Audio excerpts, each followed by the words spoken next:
বৃহস্পতিবার পবিত্র রাতে কেউ যদি এই দোয়াটি 100 বার পরে কোনো দিন পৃথিবীর কোনো মানুষের কাছে তার হাত পাততে হবে না। পৃথিবীর সব কিছু তার পায়ের নিচে আল্লাহ হাজির করে দিবেন।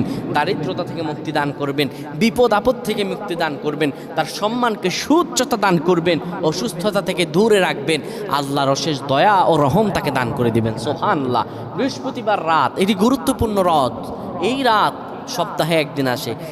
আরবিতে রাত আগে আসে, দিন পরে আসে। সুতরাং বৃহস্পতিবারের যে দিন গিয়ে রাত, এটি বৃহস্পতিবার রাত নয়, এটি শুক্রবারের রাত, এটি জুমাবারের রাত, এটি দোয়া কবুলের রাত, আল্লাহর কাছাকাছি হওয়ার রাত। সুবহানাল্লাহ।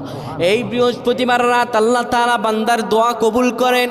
কেউ যদি বৃহস্পতিবার রাতে ঈশা নামাজের পরে পবিত্র হয়ে ইয়া হাইয়ু ইয়া হাইয়ু ইয়া হাইয়ু ইয়া রফিয়ু ইয়া রফিয়ু ইয়া রফিয়ু এই দোয়াগুলো পড়তে পারে 100 বার, আল্লাহ রাব্বুল আলামিন তার